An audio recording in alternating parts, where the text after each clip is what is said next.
नमस्कार। आज कथा सखी में सुनिए सुधा ओम ढिंगरा जी की लिखी कहानी वह जिंदा है। सच बोलने और सच सुनने की कभी कभी बहुत बड़ी कीमत चुकानी पड़ती है। इंसान का जीवन बदल जाता है। आदित्य और कविता सिंह तो भुक्तभोगी हैं।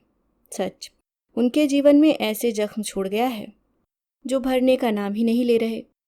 रह रहकर वे क्षण उन्हें याद आते हैं। आदित्य बार बार उन पलों में लौटना चाहता है और उस सच को रोक लेना चाहता है जो उसकी पत्नी को गहरे घाव दे गया।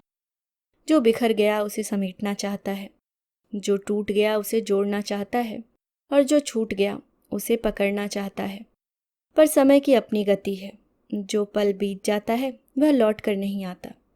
इंसान समय के सामने मजबूर है। चाह कर भी बीते पलों को लौटाया नहीं जा सकता। निराशा में वह खुद को कोसता है, स्वयं को कसूरवार समझता है। काश वह कार हॉस्पिटल के पार्किंग लॉट में पार्क करने न जाता। हॉस्पिटल के इमरजेंसी वार्ड के सामने ही पार्क कर देता। बहुत कुछ घटित होने से रुक जाता।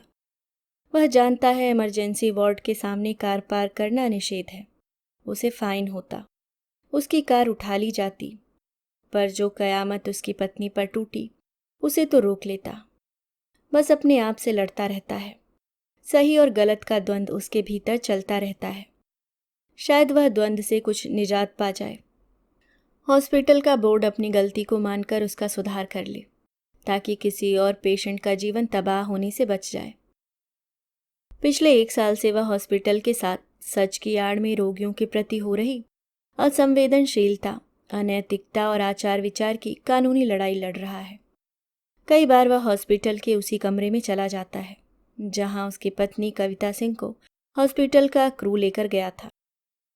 डॉक्टर क्लार्क राइस, जो कविता सिंह की गायनोकोलॉजिस्ट हैं, उन्होंने ड्रेक हॉस्पिटल के इमरजेंसी वार्ड में फ़ोन करके कविता के बारे में बता दिया था।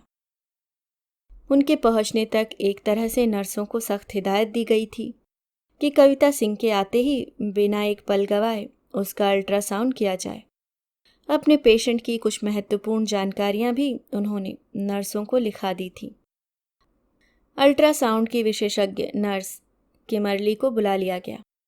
जो ही कविता के पति आदित्य सिंह की कार इमरजेंसी वार्ड के सामने आकर रुकी, स्ट्रेचर के साथ हॉस्पिटल के कर्मचारी तैयार खड़े थे। कार रुकते ही वे कविता को स्ट्रेचर पर डालकर अल्ट्रासाउंड वाले कमरे में ले आए। आदित्य हॉस्पिटल के पार्किंग लॉट में कार पार्क करने चला गया। आनन फानन में नर्सों ने कविता को हॉस्पिटल का गाउन पहनाकर किमरली के हवाले कर दिया। मिसेज सिंह, क्या आप जानती हैं कि आप बेटी की मां बन रही हैं? नर्स किमरली ने अल्ट्रासाउंड की मशीन को सेट करते हुए और साथ ही कविता मिसेज सिंह के बारे में आई जानकारी को पढ़ते हुए कहा। मैं जानती हूँ, 6ठे महीने में मुझे पता चल गया था। मैंने तो उसे नाम भी दे दिया, अरुणझुन। कविता सिंह ने उत्साह के साथ मुस्कुराते हुए उत्तर दिया। किमरली ने कविता के पेट पर जेल लगाया और अल्ट्रासाउंड की मशीन उसके पेट पर घुमाने लगी। स्क्रीन की ओर देखते हुए वह गंभीर हो गई। उसने एक बार कविता की ओर देखा, फिर स्क्रीन की ओर। उसके चेहरे के भाव बदलने लगे। कविता प्रसव पीड़ा से बेचैन थी, फिर भी पूछ लिया, सिस्टर क्या बात है? आपकी बेटी सांस नहीं ले रही, किमरली ने तपाक से कह दिया। ऐसे कैसे हो सकता है? यह देखो, वह तो बाहर आने के लिए मचल रही है, पाँव से मुझे किक कर रही है। मिसेज सिंह ने अपने पेट के एक हिस्से को छूकर नर्स को दिखाते हुए कहा।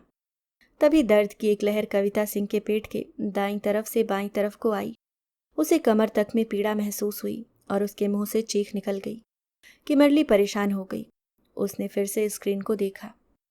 मिसेज सिंह के पेट पर दोबारा जेल लगाया और अल्ट्रासाउंड की मशीन घुमाने लगी। उसे बच्ची में कोई हलचल नहीं मिल रही। बच्ची सांस नहीं ले रही। दिल की धड़कन नदारद थी। दर्द की लहर फिर कमर को बेंधती हुई पेट में दाईं तरफ से बाईं तरफ को आई। कविता सिंह पीड़ा से तड़पी। तभी उसे महसूस हुआ कि बच्ची ने उसे फिर से किक किया है।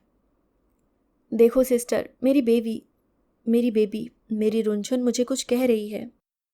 किमरली ने उसे अनसुना कर जल्दी से उसके पेट पर लगे जेल को साफ किया और हॉस्पिटल के गाउन से, जो कविता ने पहना हुआ है, ढक दिया। उसने अल्ट्रासाउंड मशीन को बंद किया और भावहीन चेहरे और निर्लिप्त स्वर में कविता को कहा, Mrs Singh, your baby is dead. कहकर वह तेजी से कमरे से बाहर हो गई। Mrs Singh, your baby is dead. Nurse का यह कहना कविता के भीतर कहीं तीखे बाढ़ सा जाकर लगा।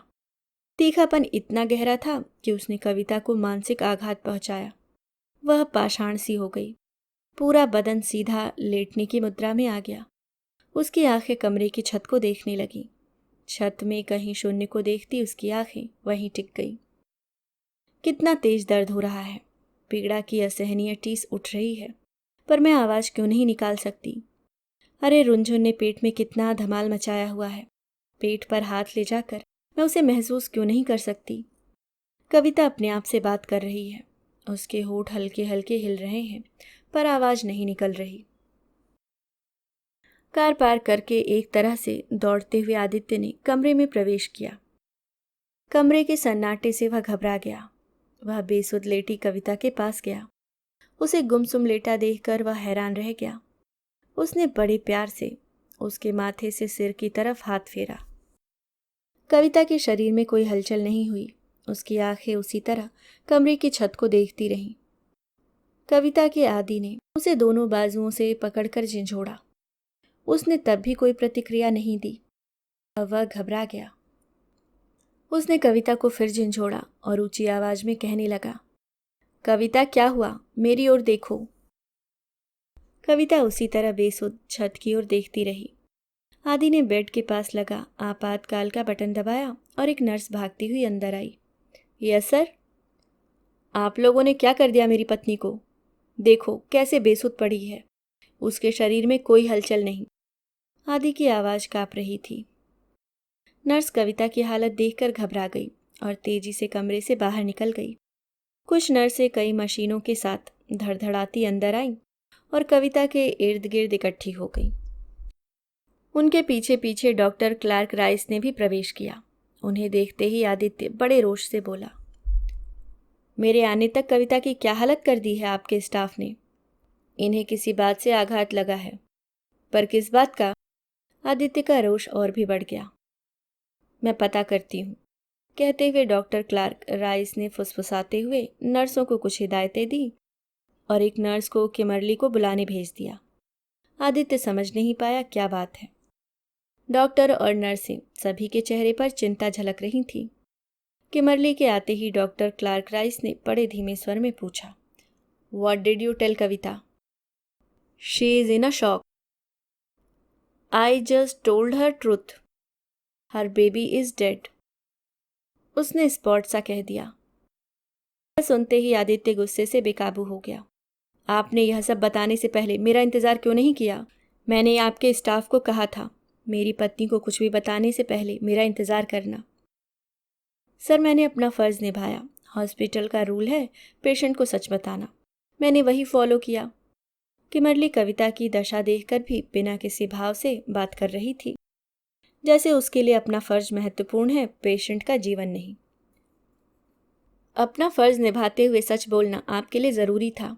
क्या सच बोलने से पहले आपने पेशेंट की मेडिकल हिस्ट्री जानना ज़रूरी नहीं समझा? मेरी पत्नी 2 बच्चे पहले खो चुकी है। प्रसव पीड़ा में आप उसे तीसरे बच्चे की मौत की खबर दे रही हैं। उसे शौक तो लगेगा, और फिर आपने उसे कमरे में अकेला छोड़ दिया। किसी नर्स से उसकी सुध नहीं ली। अगर मेरी पत्नी को कुछ हो गया तो आपके यह कागजी फर्ज मैं जलाऊंगा, जिसमें इंसानियत की कोई जगह नहीं। आदित्य बेकाबू हो गया था। सारे कमरे में सन्नाटा फैल गया और सभी नर्सें सहम गईं। किमरली, तुमने हॉस्पिटल के प्रोटोकॉल पूरे नहीं पढ़े, बस अपना हिस्सा पढ़ लिया। तुम्हें मेरा इंतज़ार करना चाहिए था। यह कहकर डॉक्टर क्लार्क राइस ने किमरली को कमरे से बाहर जाने का इशारा किया और दूसरी नर्स को बुलवाया। फिर बड़े स्नेह से आदित्य के कंधे पर हाथ रखकर डॉक्टर क्लार्क राइस ने कहा, मैं आपके दर्द को समझती हूँ। मैं आपके साथ हूँ, पर इस समय कमरे से बाहर हो जाएं। मुझे आपकी पत्नी को बचाना है। हालांकि आपका इस कमरे में रुकने का पूरा हक है। इस देश में पत्नी की डिलीवरी के समय पति साथ रहता है। पूरी पीड़ा को वह साथ झेलता है। नहीं, मैं कमरे में रहूँगा। डॉक्टर क्लार्क राइस के स्नेह स्पर्श से वह काफ़ी शांत हो गया था। बच्चे की मौत के सदमे से कविता की प्रसव पीड़ा बंद हो गई थी।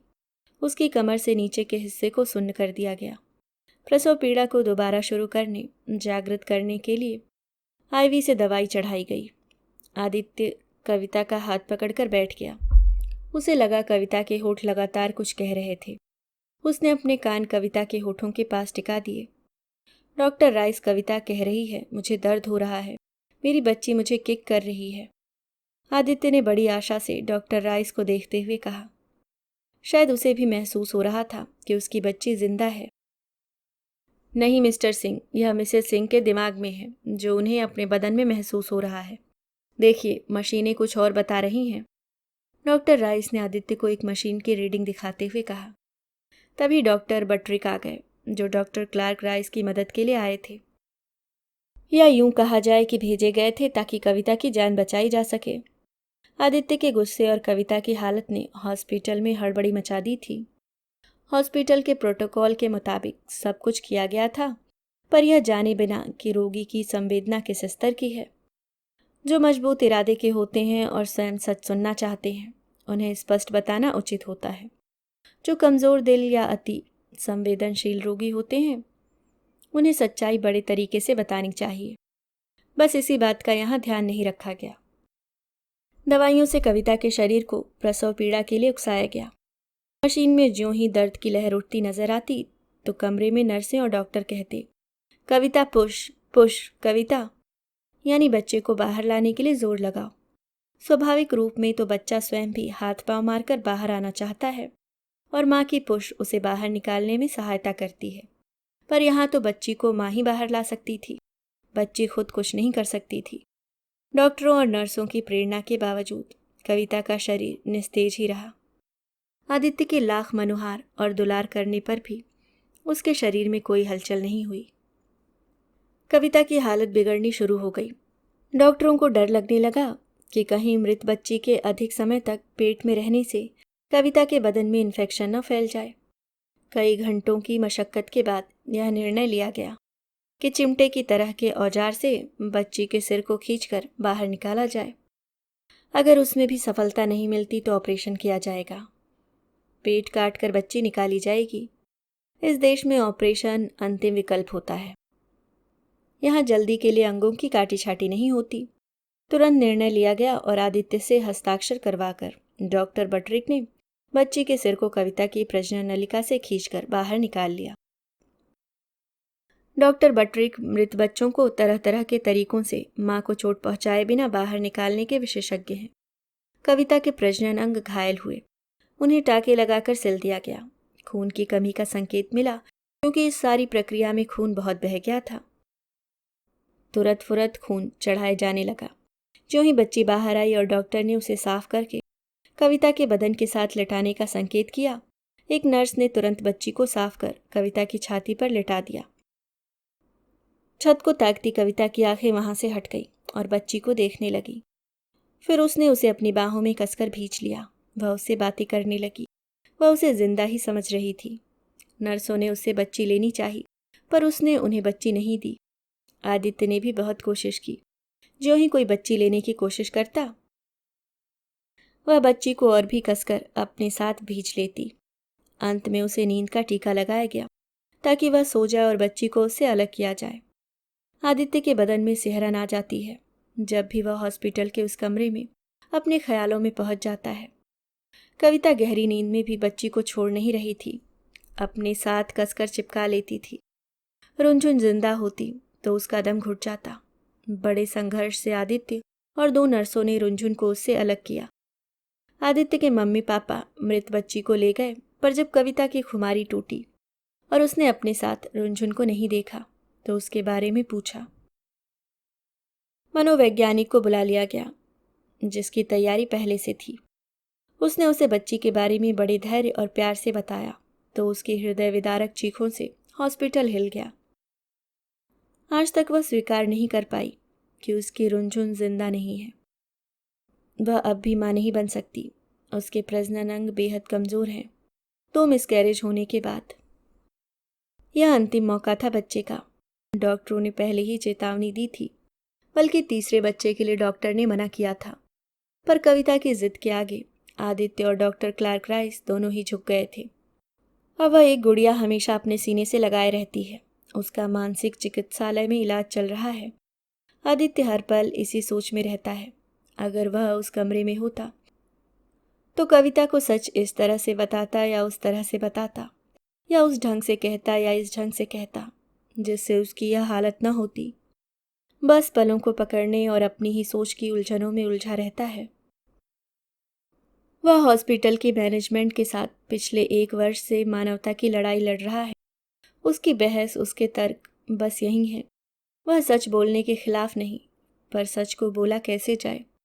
अस्पतालों में इसे ज़रूर निर्धारित किया जाना चाहिए, चाहे सच बोलने के लिए मनोविशेषज्ञों की सलाहें ली जाएं, जिससे रोगी को घातक क्षति से बचाया जा सके, जैसे उसकी पत्नी कविता के साथ हुआ है।